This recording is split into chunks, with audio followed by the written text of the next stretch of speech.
Now you're just giving them, you're just going to what? You're going to arm them with Isak now. Number 9 Isak, getting what he wants. That guy was never meant to be a Liverpool player, man. What are we doing now here? I am hating, I am jealous. And it's not on Liverpool fans. It's not on Liverpool Football Club. It's on those barcodes, those dumb magpies, those flip that fake Juventus in the northeast.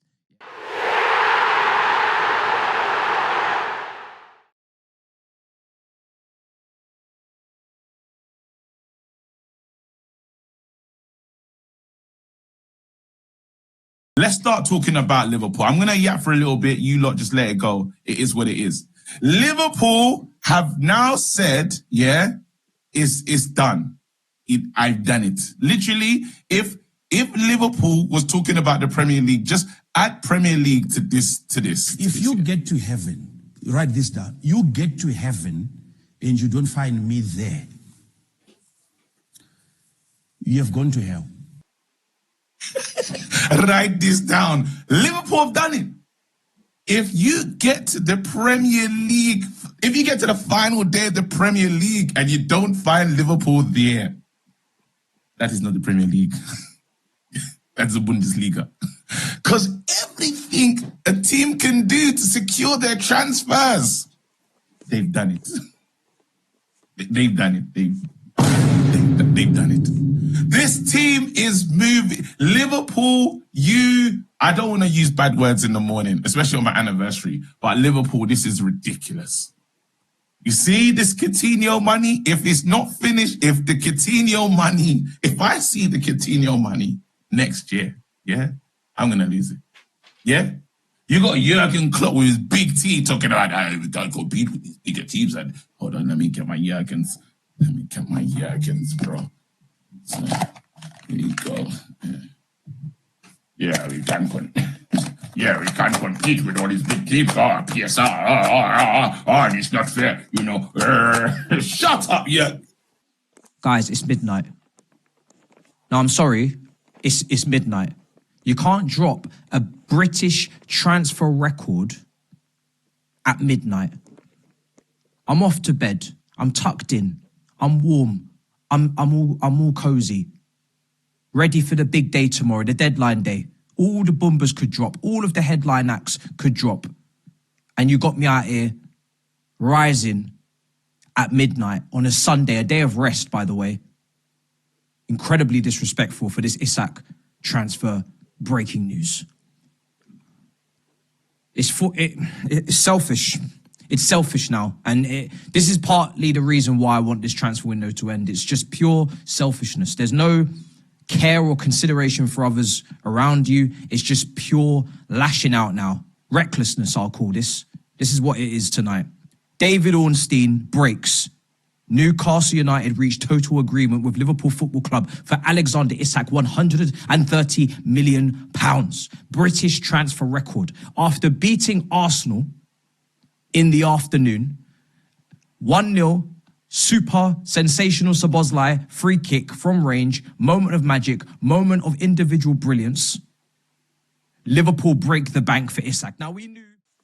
Hello everybody, welcome to That's Football. It's the second deal of the day for Liverpool. It's a here we go for Guehi to Liverpool transfer deadline day. We predicted it, we knew it, they've done it. What a window, they've won the window. Arsenal were in front for me yesterday. But with Isak and Guehi coming in, such significant signings for Liverpool. In fact, I want to pose the question, how would you rank Liverpool's signings? Not only have they won the transfer window, not only are they 9 from 9, not only are they the best club in England, but where would you rank their signings? Because I would say Isak number 1,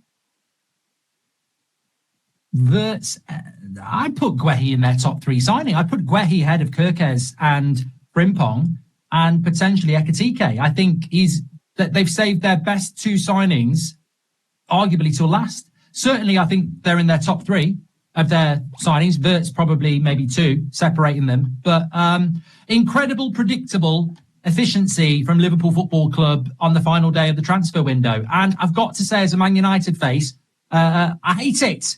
I bloody hate it. I respect it. I wish my club was serious. Where, you know, Liverpool out there spending over £500 million on quality, United out there leaving a bloody hole in their bloody midfield, and signing inexperienced goalkeepers from Belgium. You know, it's not a real club, are we? This is dark. This is so dark. I just done a live. And I just had to privatize it. I'm venting my frustrations out now. Please like this video. Just smash the like, subscribe again. There's another flipping Liverpool video, and I can't be loud because I've been woken up to this stupid news, more and more alerted. So if you got to catch the frustrations before, that was that, yeah? Now I'm going to be calm, cool and collected and see if I can break this down as nicely and fairly as possible as a United fan, yeah? Because that's something that I should be doing. That's something that this club has failed for freaking years. How many times I have to point to this flipping badge, yeah, to say this is where we have got, because this club has failed over and over again. Could never assemble a decent amount of squad. Now you just handed Liverpool number 21. Just handed Liverpool number 21. Arsenal's defence can't even keep hold of flipping their, you know what, whether it's a cracking goal or not from Szoboszlai. Now you're just giving them, you're just going to what? You're going to arm them with Isak now. Number 9 Isak, getting what he wants.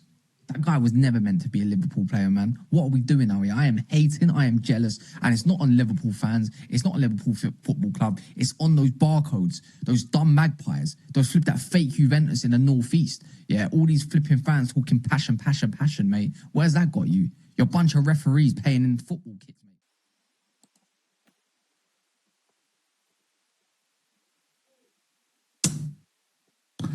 I was attempting an early night. Massive day tomorrow. Transfer deadline day.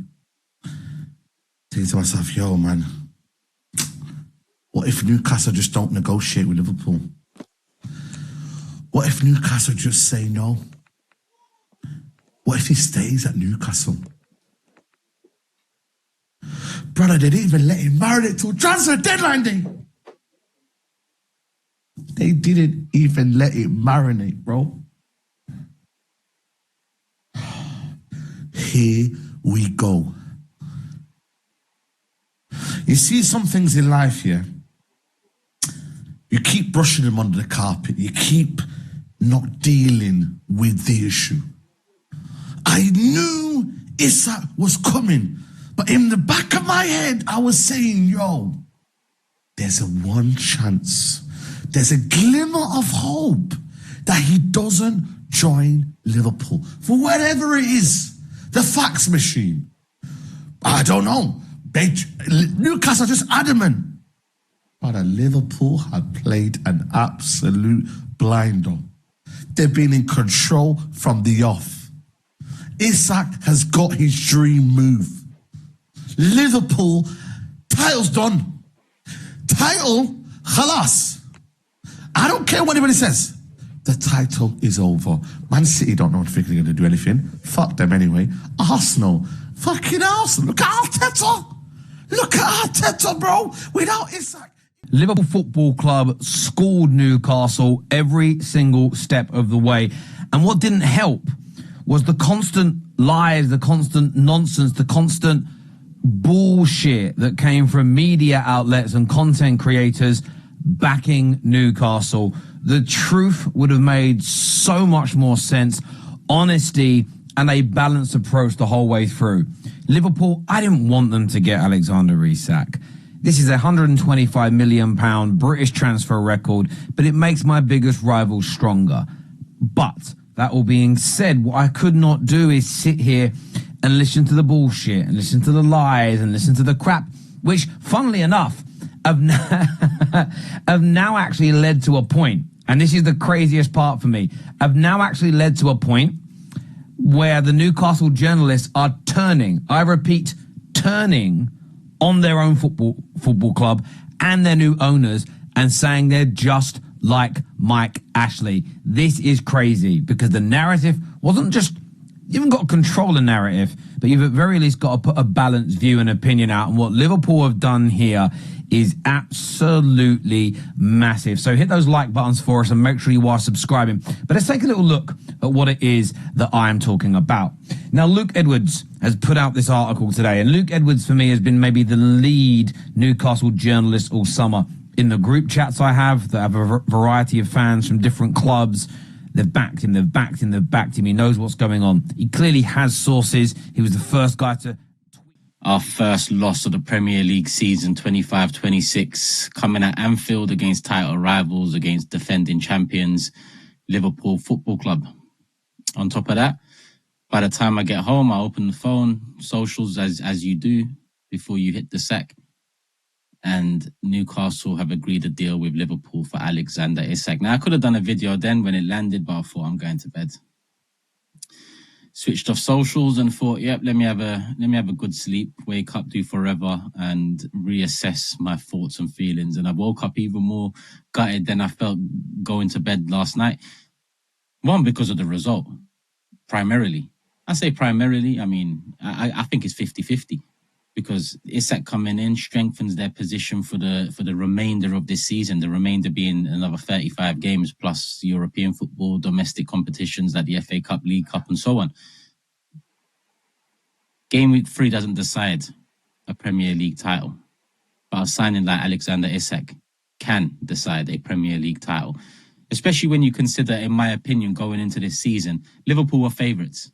Over the first 2, now 3 games, Liverpool have remained favourites, in my opinion, regardless of an Eze coming in, regardless of 2 clean sheets for Arsenal. This just strengthens their position as favourites for the Premier League title. I wanted Newcastle to hold on. To be honest with you, I knew they wouldn't. I knew they couldn't. The way Isak moved since Liverpool made their first move, I think it was early July, if I'm not mistaken, or mid-July. Yeah, it was untenable. The relationship could not continue. As much as I hope Newcastle would dig their heels in and pull something out the bag, it was always a dream. A dream off the back of, listen, I haven't really got no beef with Liverpool.